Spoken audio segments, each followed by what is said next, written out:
আল্লাহ তাআলা বলেন, ওয়ামা আরসালনাকা ইল্লা রাহমাতাল লিল আলামিন,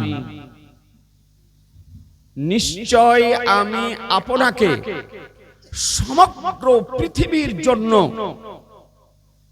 করুণা করে, অনুগ্রহ করে, রহমত করে, অক্সিজেন করে প্রেরণ করেছি। নবী হচ্ছেন সারা সৃষ্টি জগতের জন্য করুণা, আল্লাহর করুণা, আল্লাহর অনুগ্রহ, আল্লাহর রহমত। আল্লাহ তাআলা নবীকে সারা পৃথিবীর জন্য রহমত করে প্রেরণ করেছেন, অক্সিজেন করে প্রেরণ করেছেন। আপনারা আমরা অক্সিজেন ছাড়া বাঁচতে পারবো না। অনেক আমার শিক্ষিত ভাই আছেন, আমরা যে সময় যে বাতাস, যে হাওয়া গ্রহণ করতেছি এর নাম হলো অক্সিজেন। আর যে হাওয়া আমরা শ্বাস ত্যাগ করতেছি নিঃশ্বাসের মাধ্যমে, একে বলা হয় কার্বন ডাই অক্সাইড। এটা হচ্ছে দূষিত হাওয়া। যেটা আমরা ত্যাগ করছি এটা হচ্ছে দূষিত হাওয়া। এই জন্য কোন খাবারে ফুক দিয়ে খাওয়াটা হলো নিষেধ।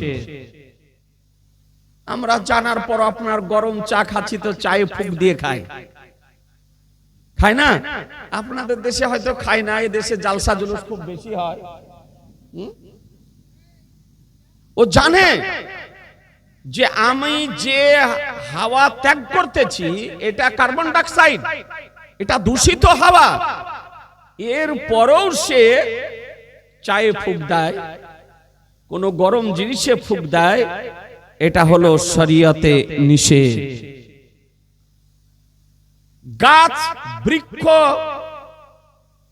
যে বাতাস ত্যাগ করে, হাওয়া ত্যাগ করে, এটা আমরা গ্রহণ করি। পৃথিবীতে যদি কোনো গাছ যদি না থাকে তো আপনাদের আমাদের বাঁচা সম্ভব হবে না। আল্লাহ প্রাকৃতিক এমন ভাবে সৃষ্টি করেছেন। এই জন্য বৃক্ষরোপণ করার উপরে জোর দেওয়া হচ্ছে। আজিজানে মোহতারাম, তো অক্সিজেন ছাড়া যেমন মানুষ বাঁচতে পারে না, এইরকম নাভি ছাড়া পৃথিবী চলতে পারে না।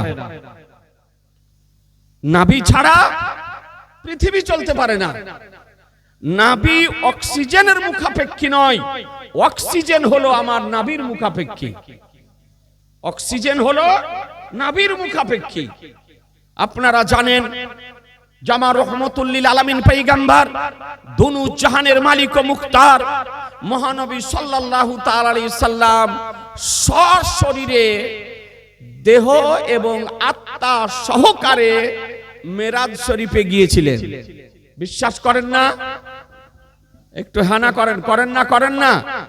নবী আমার গিয়েছিলেন না, জাননি? সশরীরে, অর্থাৎ জাগতিক পবিত্র দেহ এবং আত্মা সহকারে বিনা অক্সিজেনে নবী আমার ঊর্ধ্ব আকাশে গমন করেছিলেন, অর্থাৎ মেরাজ শরীফে গিয়েছিলেন নবী। কোরআন বলতেছে 15 পারা সূরা বানী ইসরাইল প্রথম নম্বর আয়াত, রব্বুল আলামিন বলেন, সুবহানাল্লাযী আসরা বিআবদিহি লাইলাম মিনাল মাসজিদিল হারামি ইলাল মাসজিদিল আকসা আল্লাযী বারাকনা হাওলাহু লিনুরিয়াহু মিন আয়াতিনা ইন্নাহু হুয়াস সামিউল বাসীর। ও মহান পবিত্র আল্লাহ, যে নিজ স্বীয় বান্দাকে রাত্রির সামান্য সময়ে নিয়ে গেলেন মসজিদে হারাম থেকে মসজিদে আকসা পর্যন্ত, যার আশপাশে আমি বরকত রেখেছি। কেন নিয়ে গেলেন? বলে নিদর্শন সমূহ দেখানোর জন্য। যে সমস্ত নিদর্শন মহান রব্বুল আলামিন তৈরি করে রেখেছেন এই সমস্ত নিদর্শন সমূহ দেখানোর জন্য। নিশ্চয় তিনি শ্রবণকারী এবং দর্শনকারী। এই আয়াত থেকে মসজিদে হারাম থেকে মসজিদে আকসা পর্যন্ত যে আসরা দিবা লোকের ন্যায় প্রমাণিত মুসলমান। ছোট্ট করে বলি, আজ কিছু এই রকম নাস্তিক ভাবাপন্ন ব্যক্তি, ইহুদি খ্রিস্টানদের দালাল, তারা মানুষকে ধোঁকা দিয়ে বোকা বানাতেছে। যে দেখো এ সমস্ত মাওলানারা বলতেছে যে নবী ঊর্ধ্ব আকাশে গিয়েছেন, মেরাজ নবীর সংঘটিত হয়েছে সশরীরে, এটা অবাস্তব, এটা বাস্তব নয়, এটা সঠিক নয়, বলে এটা ভুল। বলে কেন? বলে এই জন্য যে ঊর্ধ্ব আকাশে অক্সিজেন নেই, ঊর্ধ্ব আকাশে অক্সিজেন নেই। বিজ্ঞান বলতেছে, সায়েন্স বলতেছে যে ঊর্ধ্ব আকাশে যেতে হলে অক্সিজেন পৃথিবী থেকে নিয়ে যেতে হবে। আর নবী যে সময় গিয়েছিলেন সেই সময় অক্সিজেন বন্ধ করা বা নিয়ে যাওয়ার কোনো ব্যবস্থা ছিল না। যেখানে অক্সিজেন নিয়ে যাওয়ার ব্যবস্থা ছিল না, অক্সিজেন নিয়ে যাননি, সেখানে নবীর পক্ষে যাওয়া সম্ভব নয়। এটা এই সমস্ত সুন্নি ওলামাদের বানাওয়াটি কথা। বলুন জোরে নাউজুবিল্লাহ। সুন্নি জামাতের আকীদা, আহলুস সুন্নাত আল জামাতের আকীদা যে আমাদের নবী বিনা অক্সিজেনে মসজিদে হারাম থেকে মসজিদে আকসা থেকে সপ্তম আকাশ থেকে সিদরাতুল মুনতাহা অতিক্রম করে ৭০,০০০ নূরের পর্দা ভেদ করে আজকে লামাকাতে গিয়ে মহান রব্বুল আলামিনের সঙ্গে দিদার করে আজকে মহান রব্বুল আলামিনের নিদর্শন সমূহ দর্শন করে ফিরে এসেছিলেন মুসলমান। বিশ্বাস করেন না? করেন না? একটু জোরে বলতে হবে। জি করেন। এটা আমাদের আকীদা। এ বেরাদার, আপনাদেরকে বলতে চাই, হ্যাঁ বিজ্ঞান যে কথা বলতেছে এটা বাস্তব কথা। যদি আজকে আমাদের জন্য এটা প্রযোজ্য, আজকে ভারতের যদি বিজ্ঞানী যদি ঊর্ধ্ব আকাশে যায় অক্সিজেনের দরকার, পাকিস্তানের বিজ্ঞানী যদি ঊর্ধ্ব আকাশে যায় অক্সিজেনের দরকার, বাংলাদেশের বিজ্ঞানী যদি যায় আজকে অক্সিজেনের দরকার, ইরাক ও ইরানের যদি বিজ্ঞানী যদি ঊর্ধ্ব আকাশে যায় অক্সিজেনের দরকার, সৌদি আরবের যদি বিজ্ঞানী যায় ঊর্ধ্ব আকাশে অক্সিজেনের দরকার, যদি আজকে অস্ট্রেলিয়ার বিজ্ঞানী যদি যায় ঊর্ধ্ব আকাশে তবে অক্সিজেনের দরকার, আমেরিকার যদি বিজ্ঞানী ঊর্ধ্ব আকাশে যদি যায় তবে অক্সিজেনের দরকার, চীনের যদি বিজ্ঞানী যদি ঊর্ধ্ব আকাশে যায় তবে অক্সিজেনের দরকার। এক কথায় পৃথিবীর যদি কোনো ব্যক্তি যদি ঊর্ধ্ব আকাশে যদি যায় তবে অক্সিজেনের দরকার। কিন্তু নবী মুস্তাফা যদি যান, কসম খোদার কোনো অক্সিজেনের দরকার নেই, কোনো অক্সিজেনের দরকার নেই, কোনো বাতাসের দরকার নেই, কোনো হাওয়া নিয়ে যাওয়ার দরকার নেই। আপনারা হয়তো বলবেন মুফতি সাহেব কেমন কথা বলছেন, সারা জগতের জন্য অক্সিজেনের দরকার, নবীর জন্য কেন অক্সিজেনের দরকার নেই? এই জন্য বেরাদার, সারা পৃথিবী অক্সিজেনের মুখাপেক্ষী, সারা পৃথিবী অক্সিজেনের মুখাপেক্ষী, আর অক্সিজেন হলো আমার রাসূলুল্লাহর মুখাপেক্ষী।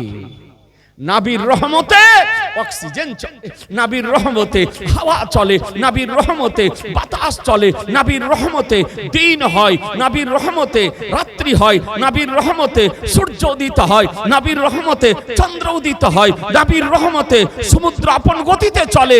এক কথায় নবীর রহমতে পৃথিবী চলতেছে।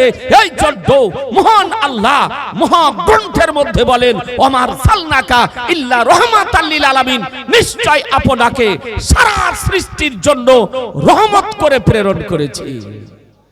এ নবী হচ্ছেন সারা সৃষ্টি জগতের জন্য রহমত। এই নবীকে আমাদের জানা দরকার আছে না নাই? একটু জোরে বলেন না, আছে না নাই? জি আছে। এ বেরাদার আর ইসলাম, আজকে এই ভ্রান্ত মতবাদ পোষণকারীগণ বলতেছে যে নবী যে ইলমে গায়েব জানে, তো মা আয়েশা সিদ্দিকা রাদিয়াল্লাহু তাআলা আনহার হার হারিয়ে গিয়েছিল, তো কেন বলতে পারেননি? কিছু খবিশ বেরিয়েছে, এইরকম কিছু খবিশ মারদুদ বেরিয়েছে। এদের কাজ হলো আমার নবীর মহান ব্যক্তিত্বকে নিয়ে, নবুয়তকে নিয়ে জনসম্মুখে সমালোচনা করা।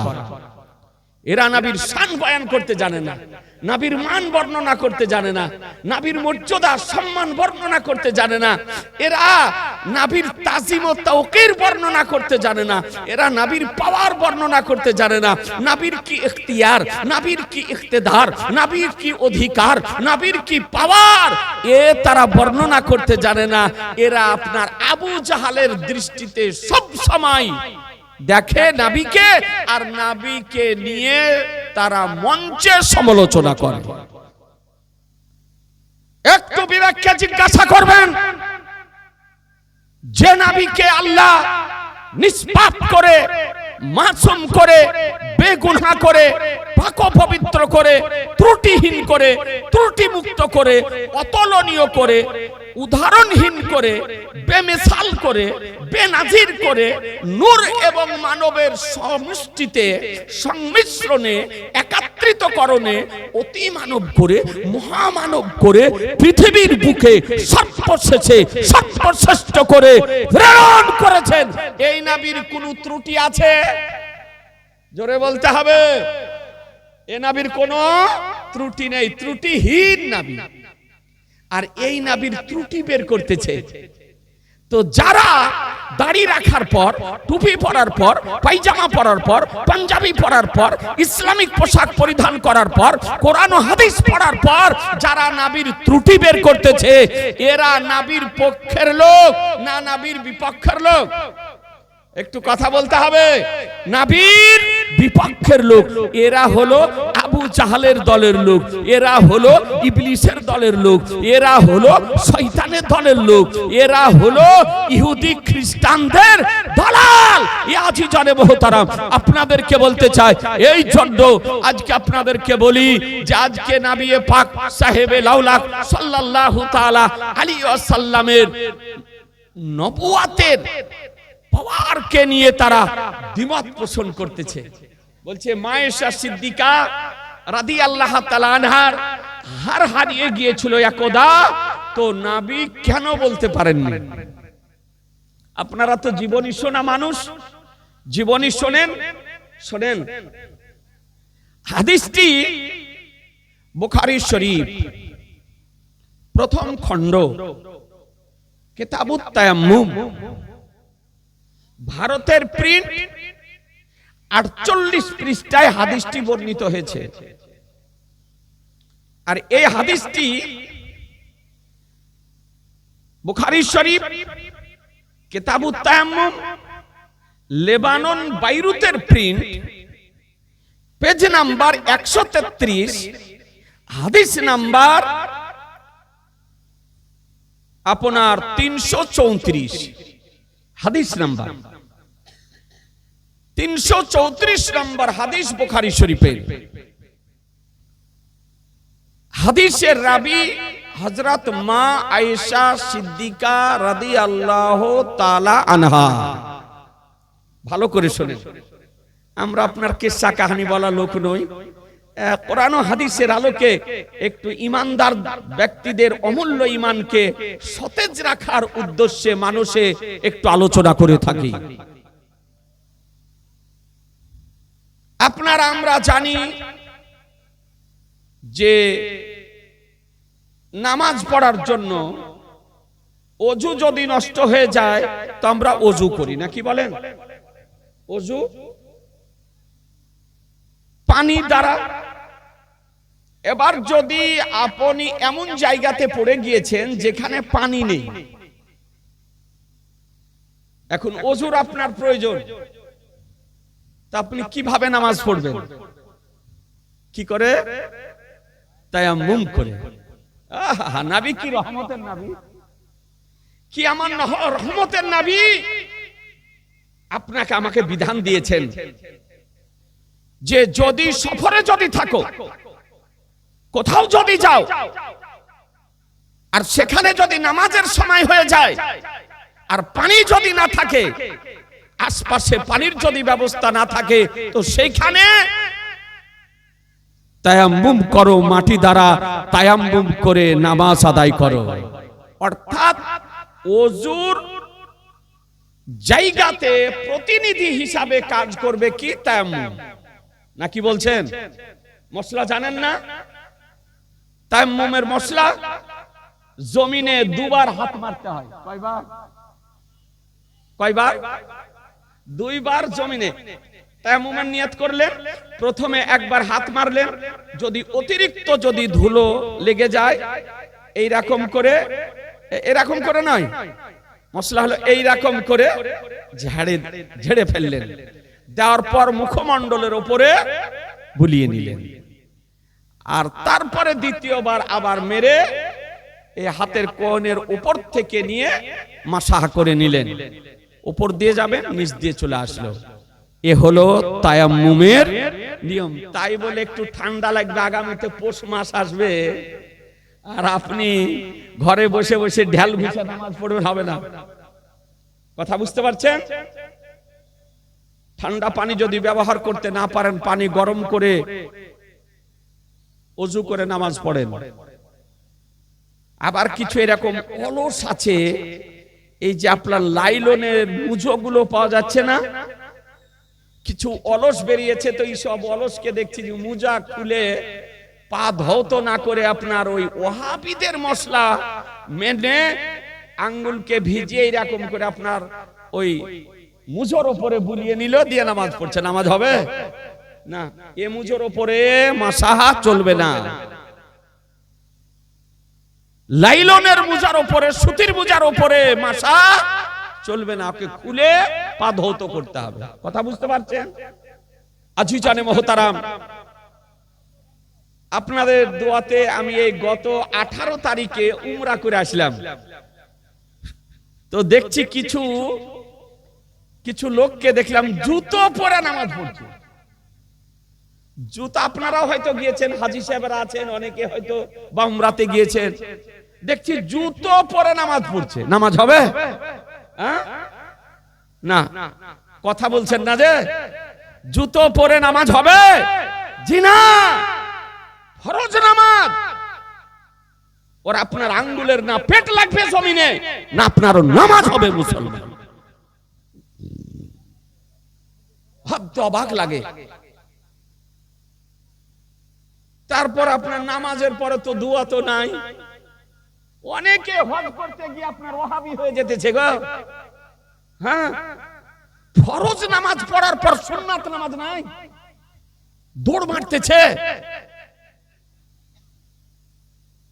আজিজানে মুহতারাম, আপনাদেরকে বলতে চাই, এই জন্য কেউ উমরা হজে গেলে খুব সাবধান। এই যে ইমাম মক্কা মদিনা শরীফে, মসজিদে হারামে এবং মসজিদে নববীতে পাকা ওয়াহাবি ইমাম, পাকা ওয়াহাবি ইমাম। তো যদি মহারাজপুরের জমিনে ওয়াহাবি ইমামের পিছনে নামাজ যদি না পড়েন, তো মক্কা মদিনা শরীফে গিয়ে ওয়াহাবি ইমামের পিছনে নামাজ পড়বেন? জোরে বলছেন না যে পড়বেন? জি না, মুসলমান যাবেন একা একাই নামাজ পড়বেন, অথবা তাদের জামাতের পরে সম্ভব হলে আপনি জামাত করে নামাজ পড়বেন, কোনো অসুবিধা নেই। কিন্তু তাই বলে তাদের পিছনে নামাজ পড়া যাবে না। তারা হলো পাকা ওয়াহাবি। নবী পাকের রওজা শরীফের দিকে হাত উঠিয়ে দোয়া করতে দিতেছে না, বলছে শিরক। আশ্চর্য ব্যাপার ব্রাদারান ইসলাম। তো আমাদেরকে প্রকৃত বিষয়টি বুঝতে হবে। তো মশলা হলো তায়াম্মুম। কোরআন শরীফ থেকে তায়াম্মুমের বিধান প্রমাণিত। এবার হাদিসের দিকে আসুন। মাইশা সিদ্দিকা রাদিয়াল্লাহু তাআলা আনহা এক যুদ্ধে গিয়েছিলেন এবং উম্মে সালমা রাদিয়াল্লাহু তাআলা আনহা এবং স্বয়ং আমার নবী সেই যুদ্ধে গিয়েছিলেন। তো বলা হয়েছে বুখারী শরীফের যে বর্ণিত হাদিস, এ হাদিসে বলা হয়নি এটা কোন যুদ্ধে সংঘটিত হয়েছিল, যুদ্ধের নাম বর্ণিত হয়নি।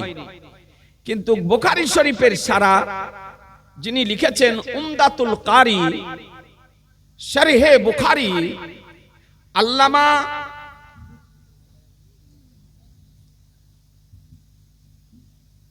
বদরুদ্দিন আইনি হানাফি রাহমাতুল্লাহ আলাই সেই কিতাবের মধ্যে তিনি উমদাতুল কারির মধ্যে বর্ণনা দিতেছেন যে হার হারিয়ে যাওয়া ঘটনাটি গাজওয়ায়ে বানি মুস্তালাকে থেকে ফিরার পথে সংঘটিত হয়েছিল। এই বানি মুস্তালাক একটি স্থানের নাম, আর মদিনা শরীফ থেকে কমবেশ ৮ মানজিল দূরে। এই দূরবর্তী স্থানে একটি ঐতিহাসিক যুদ্ধ সংঘটিত হয়েছিল, যেখানে 10 জন কাফেরকে হত্যা করা হয়েছিল। একজন সাহাবী শাহাদাত বরণ করেছিলেন, আর 700 জন কাফেরকে বন্দী করে নিয়ে আসা হয়েছিল মদিনা শরীফ। 700 জন কাফেরকে, এবং অনেকে আপনার পলায়ন করেছিল। তার সঙ্গে আপনার 2000 উটও এসেছিল ওই যুদ্ধ থেকে, গনিমতের মালও অনেক আপনার এসেছিল। তারা যেগুলো সব ফেলিয়ে পালিয়ে গিয়েছিল। তো উমদাতুল কারি রাইটার অর্থাৎ শরহে বুখারী তিনি বলতেছেন এই ঘটনাটি হারিয়ে যাওয়ার ঘটনাটি গাজওয়ায়ে বানি মুস্তালাক থেকে ফিরার পথে সংঘটিত হয়েছিল। মাইশা সিদ্দিকা রাদিয়াল্লাহু তাআলা আনহা বলেন, ভালো করে শুনেন, যে ফিরে আসার পথে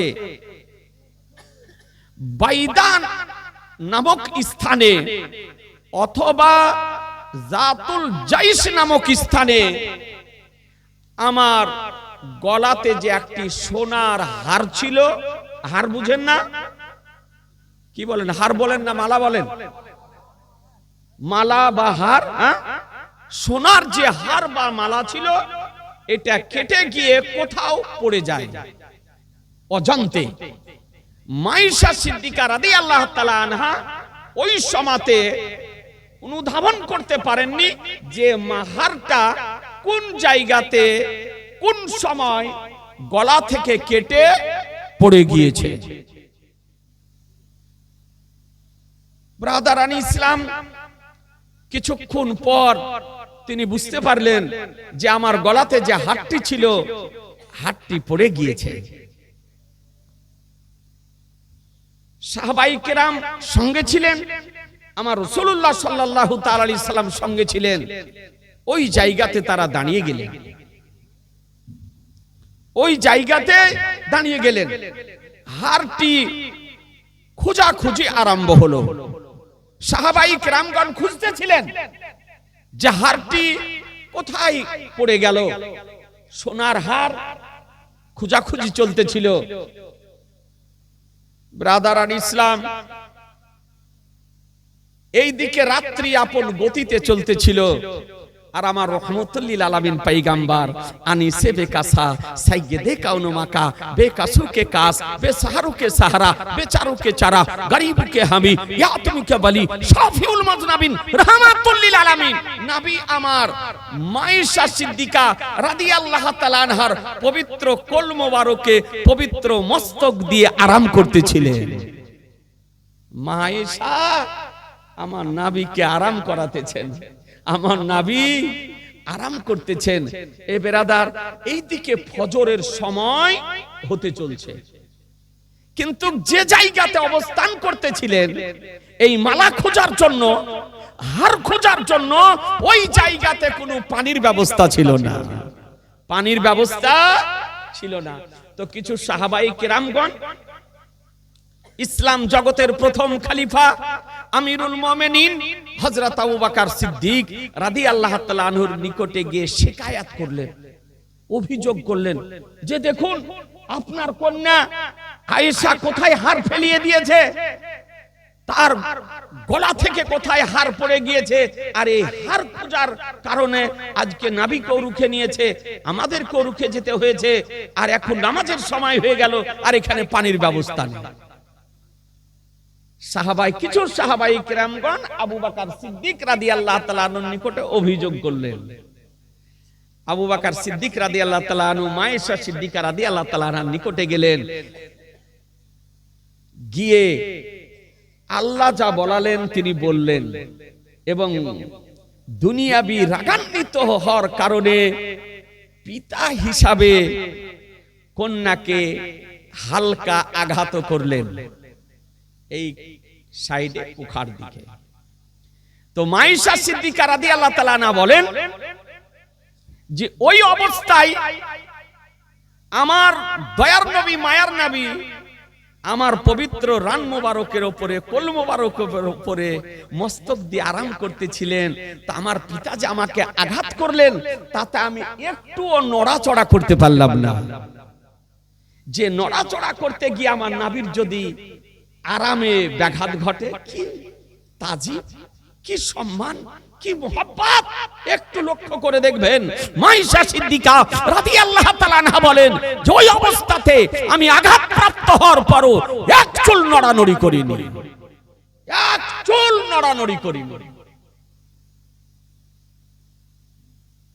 আয়েশা সিদ্দিকা রাদিয়াল্লাহু তাআলা আনহা বলেন যে কিছুক্ষণের মধ্যে আমার দয়ার নবীর চোখ খুলে গেল।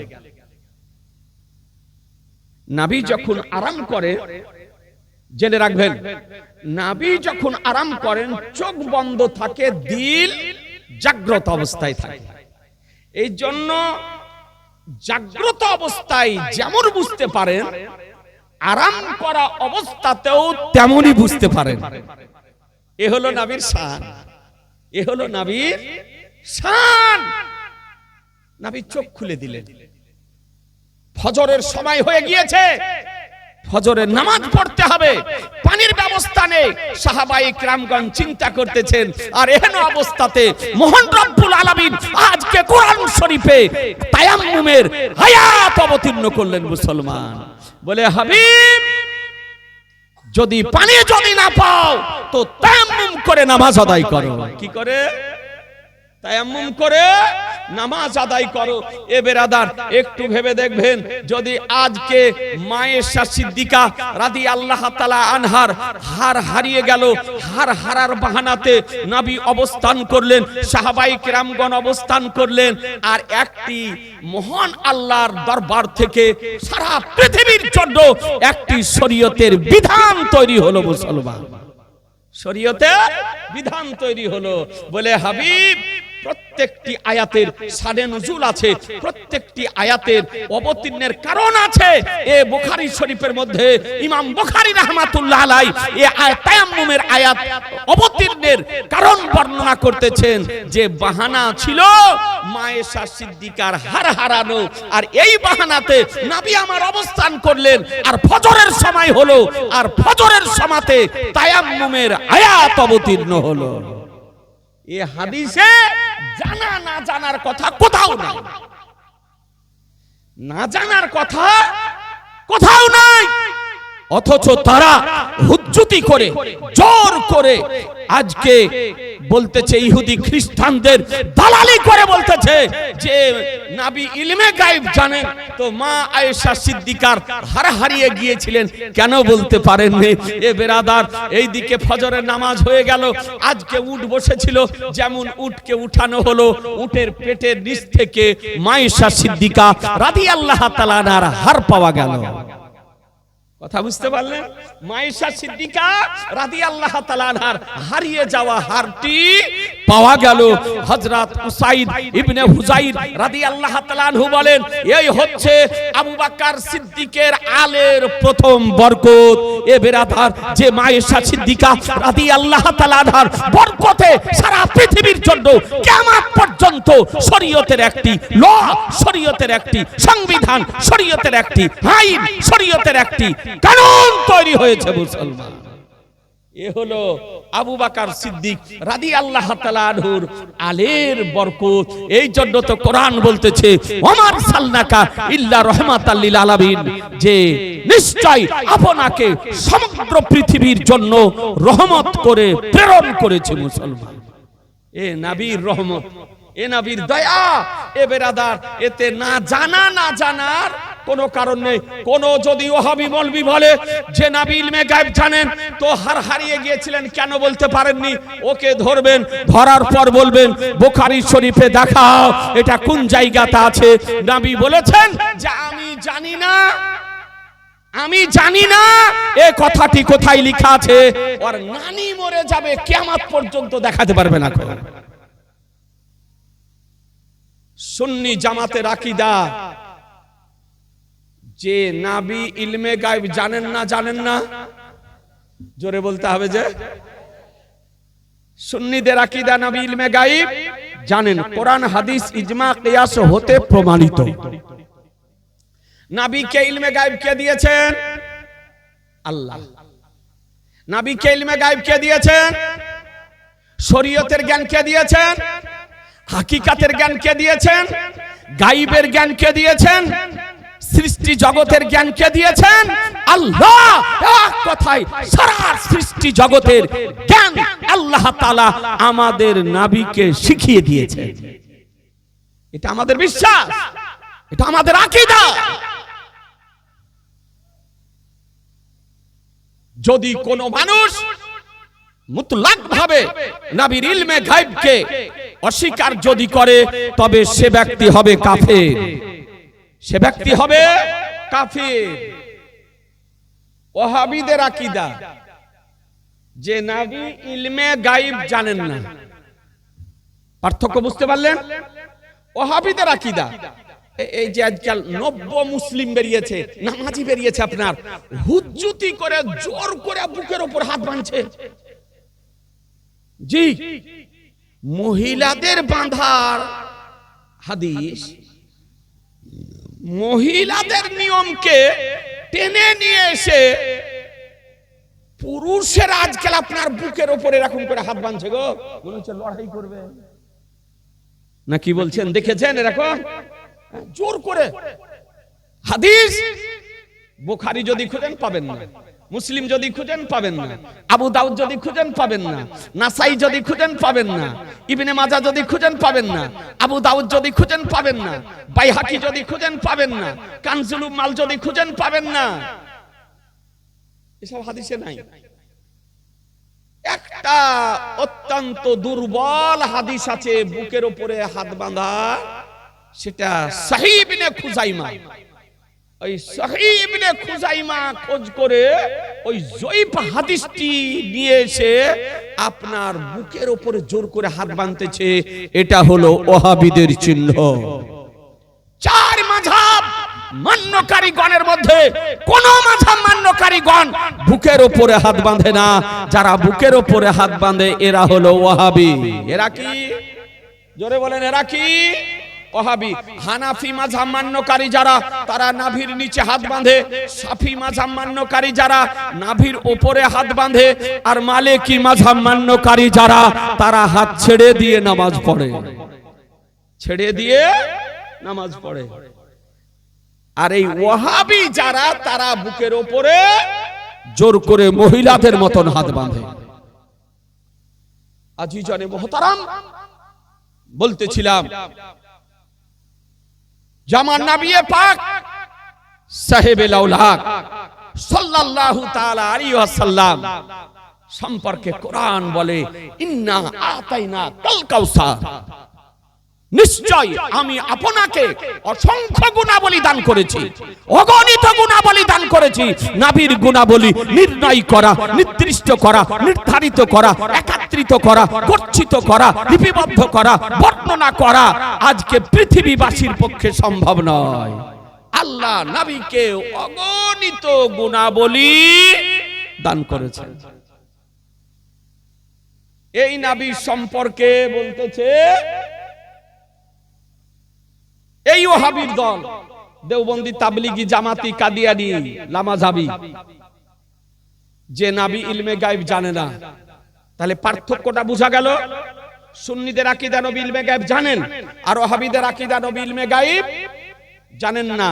এটা হলো মূল আপনার মতবিরোধের কারণ। আকীদা হলো মতবিরোধের কারণ, আমল নয়। আমল এটা পরের, কিন্তু তাদের সঙ্গে আমাদের আকীদাগত পার্থক্য মুসলমান। আমরা বলছি নবী নূর এবং মানব, তারা বলতেছে নবী মানব, আমাদের মতো মানব কিন্তু নূর নয়। এক ওহাবীকে বললাম, জি দেখো তোমার সঙ্গে তো আমি একমত, তুমিও বলতেছো মানব, আমিও বলতেছি মানব, এতে কোনো দ্বিমত নেই, একমত। কিন্তু আমি বলছি নবী নূর, তুমি বলতেছো নবী নূর নয়। একটা রেফারেন্স, একটি দলিল দাও যে নবী নূর নয়। তোকে নূরের দলিল চাওয়া হচ্ছে যে নবী নূর নয়, তার দলিল দাও, তো ও মানব তার দলিল পেশ করতেছে। তাহলে এটার বোকামি না বোকামি নয়? জি, যদি বলে নূর নয় তাহলে ওকে এই দলিলটা দিতে হবে যে নবী নূর নয়। এই নিয়ে দ্বিমত, ও নূর নয় এ দলিল আজ অবধি কোন ওহাবী দিতে পারেনি। তো বলতেছে নবী ইলমে গায়ব জানতেন, তো বিষ মিশ্রিত মাংস কেন খেলেন? শুনেছেন না? একদা নবী আমার বিষ মিশ্রিত মাংস খেয়েছিল।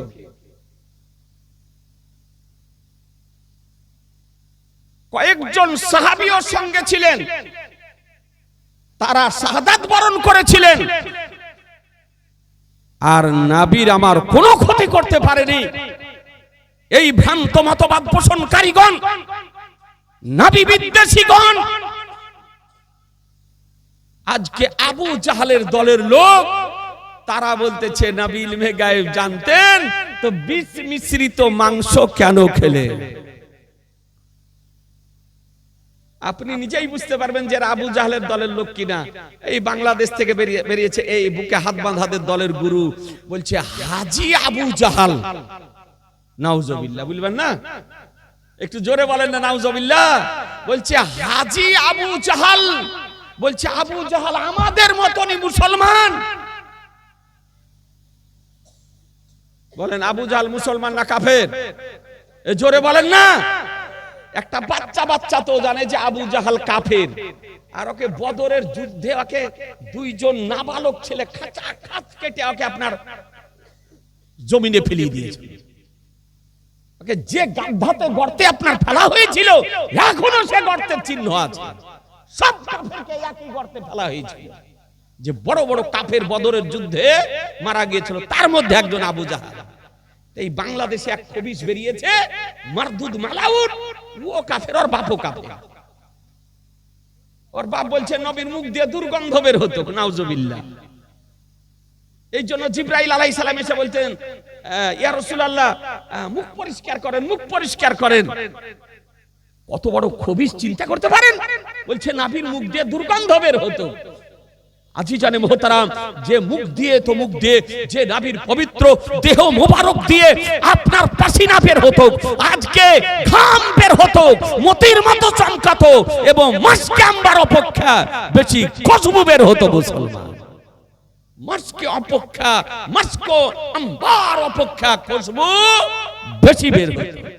লবণাক্ত কুয়াতে যদি নবীর মুখের লালা মোবারক যদি দিয়ে দেওয়া হতো, তো সঙ্গে সঙ্গে পানির স্বাদ পরিবর্তন হয়ে যেত, সে পানি থেকে মাসকে আম্বার আর খুশবু ভেসে আসতো। আরে নাবিকে বলতেছে, নাবির মুখ দিয়ে দুর্গন্ধ বের হতো, নাউজুবিল্লাহ ব্রাদার। আর ওরই ছেলে বলতেছে যে হাজী আবু জাহাল। তারপর বলছে আমাদের মতনই মুসলমান।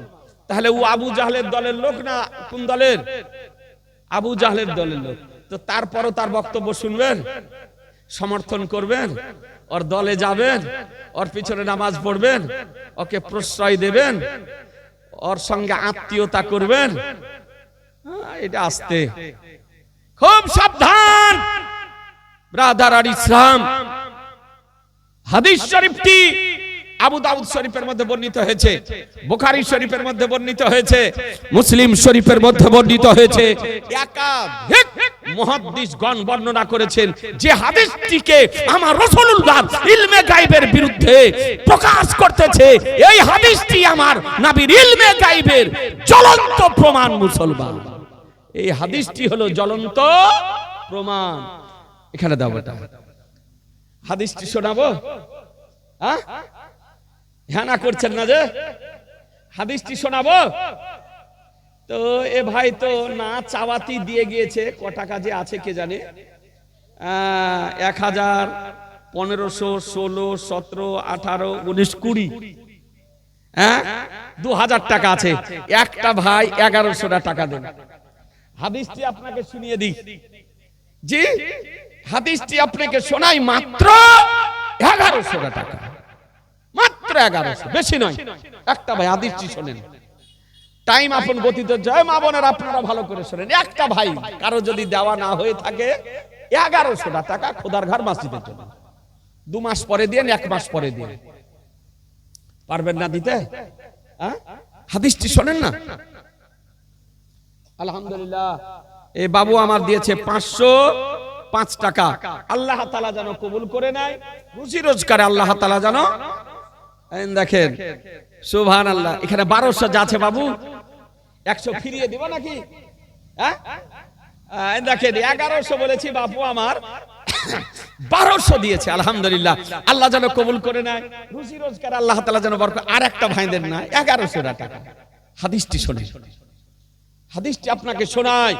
এ বেরাদারান ইসলাম, এই হাদিসের অপব্যাখ্যা করে, হাদিসের ভুল ব্যাখ্যা করে, হাদিসের মন গড়া ব্যাখ্যা করে।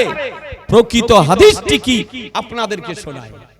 1100 টাকা একটা ভাই, পারবেন না?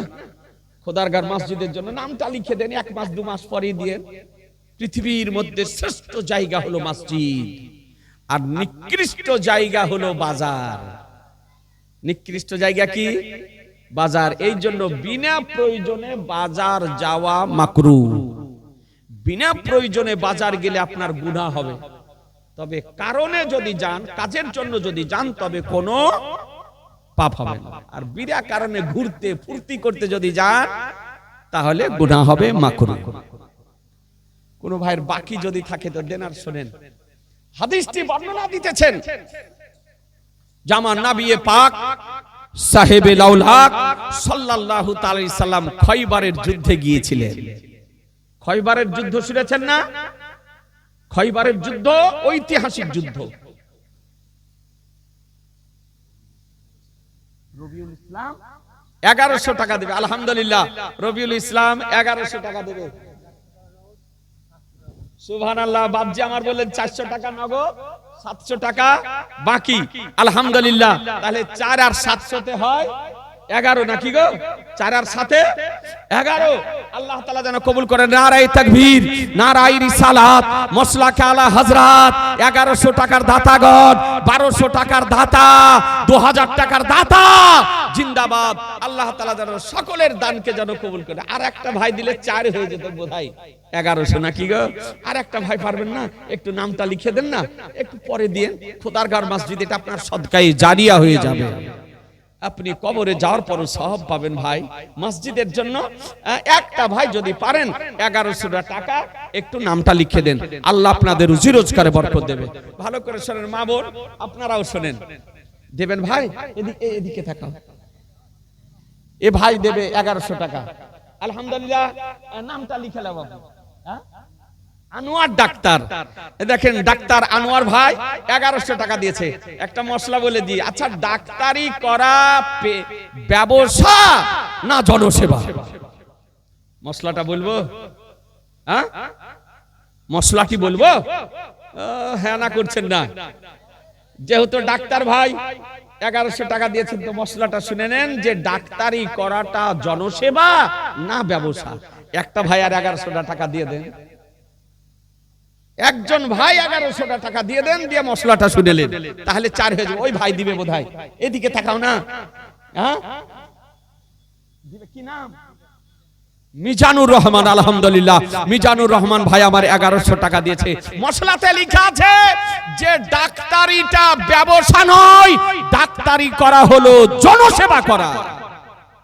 কেউ যদি ব্যবসা করে সেটা আলাদা কথা, কিন্তু শরীয়তের মশলার কিতাবে লেখা আছে যে ডাক্তারি করাটা ব্যবসা নয়, ডাক্তারি করাটা হলো জনসেবা। কথা বুঝতে পারলে? ব্রাদার, হাদিসটি এবার শুনেন, একবারে মনোযোগ সহকারে হাদিসটি শুনেন। আমার দয়ার নবী, মায়ের নবী, রহমতের নবী, নবী আমার সাহাবীদেরকে নিয়ে খয়বারের যুদ্ধে অংশগ্রহণ করেছিলেন। ঐতিহাসিক যুদ্ধ, স্মরণীয় যুদ্ধ আজকে সংগঠিত হয়েছিল আপনার খয়বারের প্রান্তরে। এ ব্রাদার, আমার যুদ্ধ শুরু হওয়ার পূর্বে নবী আমার ডাক দিয়ে বলেছিলেন যে আইনা আলী বিন আবি তালিব, আলী বিন আবি তালিব কোথায়? সাহাবাই কিরামগণ বলেছিলেন ইয়া রাসূলুল্লাহ, আলী রাদিয়াল্লাহু তাআলা আনহুর চোখ উঠেছে। চোখ উঠা বুঝেন? হ্যাঁ চোখ উঠা দরদ হয় না, ব্যথা হয় না? যে হ্যাঁ হয়। তো নবী আমার বলেন ডাকো আলীকে। আলীকে ডাকা হলো। এ বেরাদার আল ইসলাম, কি হয়েছে আলী? বলে ইয়া রাসূলুল্লাহ চোখ উঠেছে। তো সঙ্গে সঙ্গে আমার দয়ার নবী, মায়ের নবী, রহমতের নবী মুখে লালা মোবারক নিয়ে শর্মা লাগানো করে, যেমন আলিয়ে মুর্তজা, শেরে খোদা, মুশকিলে কুশা, হায়দারে কাররার, ফাতেহে খাইবার, সাহেবে জুলফিকার, দামাদে মুস্তাফার চোখে যেমন লাগিয়ে দেওয়া, কসম খোদার, সঙ্গে সঙ্গে শেরে খোদার চোখ ভালো হয়ে গিয়েছিল। জোরে বলা যাবে না? আর একটু জোরে। চোখ ভালো হয়ে গিয়েছিল। আর নবী আমার ইসলামের ঝান্ডা আলিয়ে মুর্তজার হাতে প্রদান করেছিলেন। বিরাট যুদ্ধের ঘটনা। আবার যদি কোনোদিন সময় যদি হয়, সাক্ষাৎ যদি হয়, তো ইনশাআল্লাহ শোনাবো। এ বেরাদার, ওই যুদ্ধে ইসলামিক ঝান্ডা আমার নবী শেরে খোদার হাতে দিয়েছিলেন মুসলমান। তিনি যুদ্ধ করতেছিলেন। যুদ্ধ শুরু। আর ওই খয়বারের আপনার ফাটক ছিল, যে ফাটক যে ছিল, গেট এত ওজনদার ছিল যে 40 জন শক্তিশালী মানুষ তাকে হিলাতে পারত না। আলিয়ে মুর্তজা শেরে খোদার হাতে জুলফিকার তরবারি ছিল, ঢাল হাতে ছিল।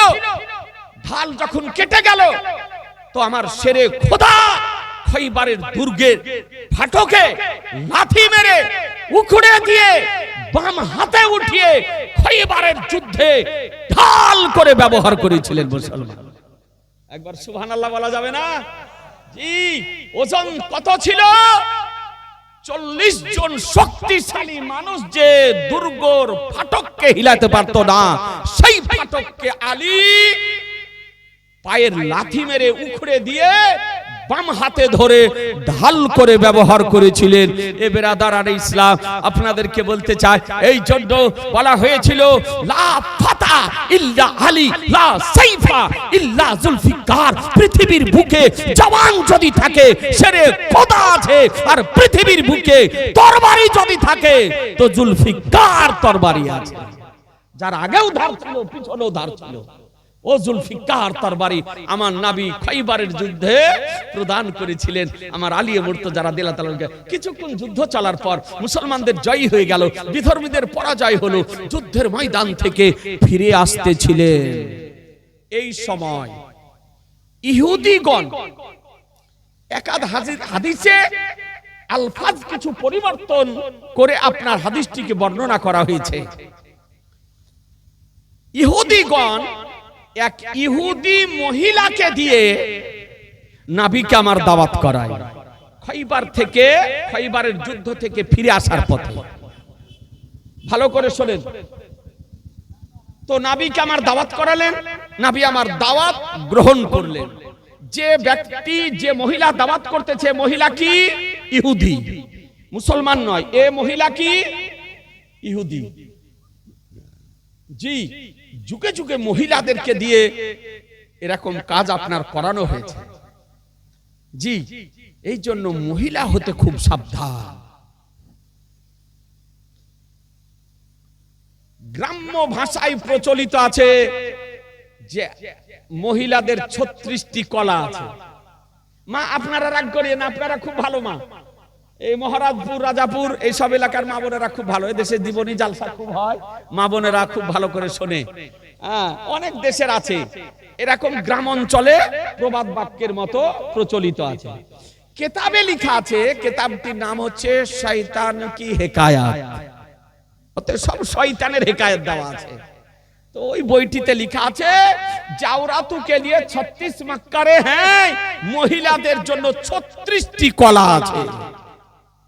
আর একটা কলা যদি খাটায়, একটা পুরুষের ভিটাতে ঘুঘু চড়িয়ে দিতে পারে, থানার ওসি পর্যন্ত ফেল।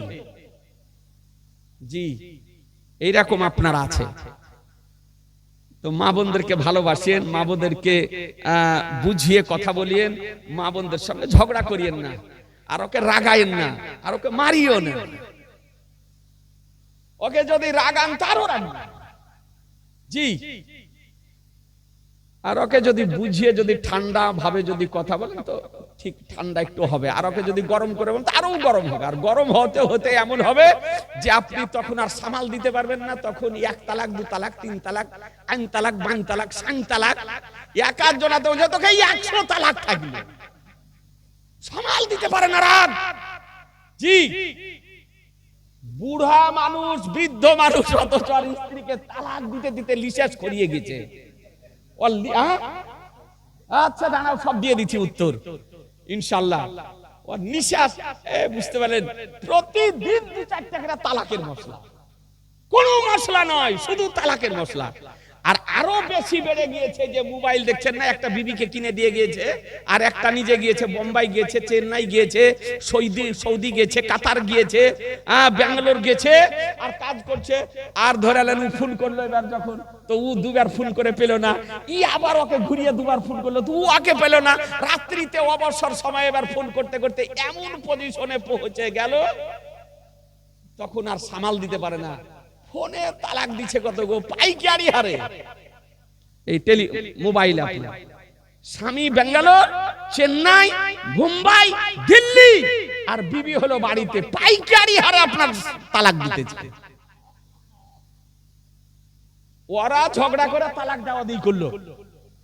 এবার মুফতির নিকটে গেল, যে বলে যে বাবু তোমার তো তালাক হয়ে গিয়েছে, তো সব রাগ মুফতির ওপরে। তো তোমার রাগটা কেন? মুফতির ইশারা, এই যে ফয়সালাটা বলে তোমাকে তালাক দিতে বলেছিল, হ্যাঁ তো তালাক দিতে বলেনি, তুমি নিজে তালাক দিয়েছো। মশলা জিজ্ঞাসা করলে মশলার উত্তর হলো তোর সব রাগ মুফতির উপরে, আর কথা বলে না, সালাম করে না, দেখে না মুখকে টেढ़ा করে বেঁকা করে আপনি চলে যায়। আশ্চর্য ব্যাপার।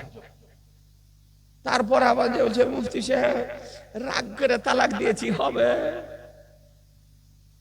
রাগ করে তালাক দিতে হবে। বোকা, রাগ করে তালাক দেয় না তো বাড়িতে কেউ মিলাদ করে তালাক দেয়?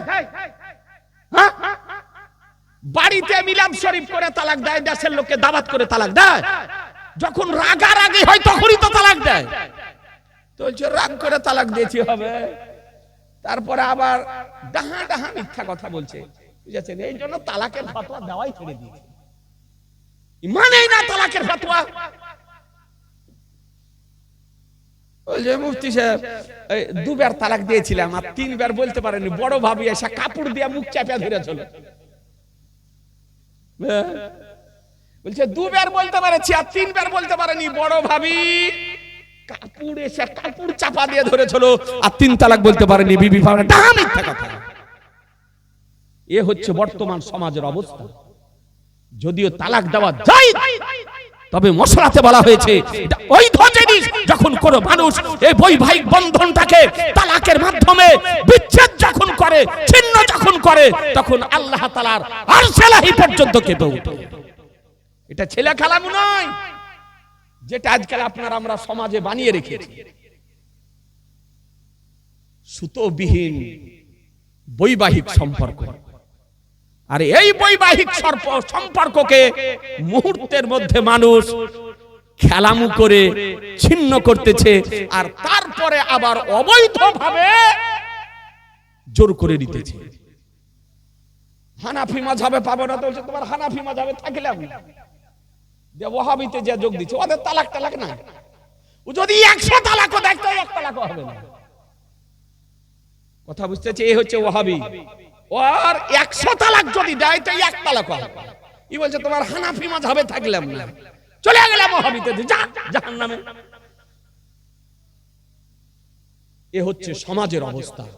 কোরআন বলতেছে মা তাকুম রাসূলু ফাখুজুহু ওয়া মা নাহাকুম আনহু ফান্তাহু, রাসূল যা প্রদান করেন তা গ্রহণ করে নাও, তিনি যা বারণ করেন তা থেকে বিরত থাকো।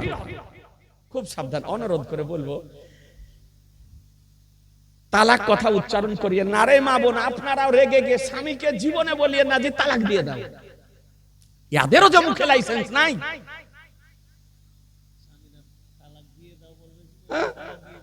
তালাক তো নিজে নিজে তো দিয়ে দিচ্ছে, ওটা দিচ্ছে, আবার যখন ঝগড়া শুরু হলো তখন বলছে এই অমুকের বেটা তো তালাক দিয়ে দেন, তখন আর থামে গোড়া পড়ে তখন আপনার দিচ্ছে। এটাকে তালাকে মুজাকেরা বলে, যে তালাক দেওয়ার পূর্বে বিবির পক্ষ থেকে তালাকের আবেদন করে, ওই তালাক দিয়ে দাও। আর যদি বিবি বলে দেয় তালাক দিয়ে দেওয়ার সঙ্গে সঙ্গে যদি তালাক দেয় তো তালাক হয়ে যাবে। কথা বুঝতে পারছেন তো? মা বোনদেরকে বলবো, মা জীবনে বলিয়ে না, 2-4 ঘা খায়েন তাও ভালো, কিন্তু তালাক দেওয়ার কথা বললেন না। আর আপনারাও মারিয়েন না। আল্লাহর নবীর সুন্নাত হলো বিবিদেরকে ভালোবাসা। আল্লাহর নবী পৃথিবীতে 3টা জিনিস ভালোবাসতেন। কটা? এই জোরে বলেন না। 3টা বলবো? সবাই বলছেন না, বলবো? একটা ভাই 1000 টাকা দেন না, কেউ যদি বাকি থাকে। আপনি 500 টাকার বই কিনা পাবেন না। নবী জীবনে পৃথিবীতে 3টি জিনিস ভালোবাসতেন। 3টি জিনিস কি কি? বহু জালসা জীবনী শুনেছেন, কেউ যদি পারেন তো বলেন। এই বলতে পারবেন কি কি ভালোবাসতেন নবী জানেন? জানেন না? আজকে মহারাজপুরের জালসা থেকে মুখস্থ করেলেন, জীবনে যেন ভুল হয় 1000 টাকা টাকা। এই মা বোন পারবেন না আপনারা? আপনাদের আন্ডার ভান্ডার ঢুকছে তো না? এই দেশে ঢুকে না? ঢুকে ভান্ডার। প্রথম নামটা উচ্চারণ করিয়েন না, ও করিও না, ওই লাস্টে কার্ডটা বলি ভান্ডার। হ্যাঁ, একটা ভাই 1000 টাকা, একজন ভাই খোদার ঘর মসজিদের জন্য দিয়ে শুনেলেন।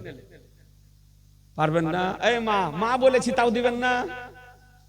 আরে বনে বনে মিলে দেন, ননদে যায় মিলে দেন। সুবহানাল্লাহ। ভাইজান আমার 500 নগদ আর 500 বাকি। আপনাদের ঘুম তো আসবেই, মাওলানা সাহেবেরও ঘুম আসছে আপনার, তাহলে আপনাদের তো আসবেই। যে খুব দেখেন একবারে টাইমে ইনশাআল্লাহ কিছুক্ষণের মধ্যে শেষ করব, হাদিসটা বলে দিয়ে তো শুনেলেন। 1 নম্বরে নবী আমার ভালোবাসতেন নামাজ। এই পৃথিবীতে কি ভালোবাসতেন? জোরে মনে থাকবে না? যদি আপনাকে ইসলামিক কুইজ জিজ্ঞাসা করা হয় যে নবী পৃথিবীতে যে 3টি জিনিস ভালোবাসতেন, সেই 3টি জিনিস কি কি? ইসলামিক কুইজ তো বলবেন কি? প্রথম হলো নামাজ। প্রথম কি? নামাজ। দ্বিতীয় খুশবু। দ্বিতীয় মুখে উচ্চারণ করেন তাহলে ব্রেনে সেভ হয়ে যাবে, খুশবু। আর তৃতীয় হলো নারীদেরকে। তৃতীয় হলো নারীদেরকে নবী আমার ভালোবাসতেন। মায়েশা সিদ্দিকা রাদিয়াল্লাহু তাআলা আনহাকে নবী আমার এমন ভালোবাসতেন, এ বেরাদার ইসলাম, একই প্লেটে বসে। বুখারী শরীফের হাদিস বলার সময় নেই, বুখারী শরীফের হাদিস বর্ণিত হয়েছে। ই ওয়াহাবিরা পড়ে বুঝে না, ওয়াহাবিরা হাদিস পড়ে কিন্তু বুঝে না। ওই মক্কা শরীফে দেখলাম, হারাম শরীফে, মদিনা শরীফে এই ওয়াহাবিদের বলবে এইরকম চেয়ারে আপনার বসে আছে, আর ও হাদিস রেখেছে, আর নিচে আপনার সব ছাত্ররা বুখারী মুসলিম হাদিস বলিয়ে বসে বসে পড়ছে। ও চেয়ারে বসে পড়াচ্ছে আর ওরা নিচে বসে পড়ছে। এই হাদিসেরও তাজিম জানে না। যদি কিতাবের তাজিম না জানে তো নবীর তাজিম জানবে কি করে? জি, নামাজ পড়ার পর কাবার দিকে এরকম করে পাকে সাট করে দিচ্ছে গো, সাথে সাথে এরকম আপনার লম্বা করে দিতেছে। নামাজ পড়ার পর আবার নবী পাকের রওজা শরীফের দিকে এরকম পাকে আপনার লম্বা করে দিতেছে। দুঃখ রাখার জায়গা নাই মুসলমান। আপনাদেরকে কি বলবো যে ওই আজকে আরব ওয়াহাবির কন্ট্রোলে, ওয়াহাবির কবজাতে আজকে সেখানে নবীর শান ও মানের বিরোধিতা করা হচ্ছে। খুব সাবধান। তোমার রহমতুল্লিল আলামিন নবী বর্ণনা দিতেছেন, মায়েশা সিদ্দিকা রাদিয়াল্লাহু তাআলা আনহাকে নিয়ে একই প্লেটে বসে খাবার খেতেন। একটা প্লেটে খাবার থাকতো, তরকারি এক জায়গাতে। এই মা বোনেরা ভালো করে শুনেন, আমাদের দেশে আগে আপনার ছিল স্বামীর সামনে যদি স্ত্রী খেত আর কেউ যদি দেখে নিত, তোর বাড়ি থেকে বের হওয়া মুশকিল ছিল। ছিল না? বোর আদব না, স্বামীর সঙ্গে খাচ্ছে। তবে বর্তমান সময় অনেকটা এইসব জিনিসগুলি, কুসংস্কারগুলি কাটতে চলেছে। আল্লাহর নবী বলেন, সপরিবারে সকলে মিলে একসঙ্গে যদি খাও তো ওই খাবারে আল্লাহ বরকত দান করে। ছেলে মেয়ে বিবি বাচ্চা মা বাবা সবকে নিয়ে একই টেবিলে একই জায়গাতে দস্তরখান বিছিয়ে খাবার যদি খাও, ওই খাবারে আল্লাহ বরকত দিবেন। আর এর গ্রাম্য কুসংস্কার যে মেয়েকে খেতে দেখলে অপরাধ মনে করে, এখন আপনার অনেকটা কেটেছে। অনেক ফ্যামিলিতে শ্বশুর শাশুড়ি স্বামী বিবি সকলে মিলে একসঙ্গে ছেলে মেয়েকে নিয়ে খাচ্ছে। এটাই হলো ইসলামিক বিধান। তো বুখারী শরীফের হাদিস বলে, মা আপনারা শুনে যান। আহা, তো মায়েশা সিদ্দিকা রাদিয়াল্লাহু তাআলা বলেন যে খাবার খাওয়ার সময় একটি গ্লাসে পানি থাকতো। তা আমি যে জায়গাতে মুখ লাগিয়ে পানি পান করতাম, ওই জায়গাতে পবিত্র নবী মুখ লাগিয়ে তিনিও পানি পান করতেন। যে গোশতের টুকরোটি আমি খেয়ে রাখতাম, ওই গোশতের টুকরাটি নবী আমার নিয়ে খেতেন। কি মহব্বত, কি নবী আমার জ্বলন্ত দৃষ্টান্ত রেখে গিয়েছে। আজকে আমাদের সমাজে, আমাদের পরিবারে, আমাদের ফ্যামিলিতে যে অশান্তি বিরাজ করতেছে, তার মূল কারণ হলো যে মহানবীর আপনার সুন্নাত মোতাবেক জীবন যাপন করাকে ত্যাগ করে দিয়েছে আমরা। এই জন্য আমাদের ফ্যামিলিতে অশান্তি বিরাজ করছে। আপনাকে আমি দায়িত্বশীলতার সঙ্গে বলছি, বাবা মা স্বামী স্ত্রী ছেলে মেয়ে প্রত্যেকেই নবীর সুন্নাত মোতাবেক জীবন যাপন করুন। কসম খোদার, সেই ফ্যামিলিতে কোনোদিন অশান্তি আসতে পারে না। ও ফ্যামিলিতে অশান্তি আসবে না।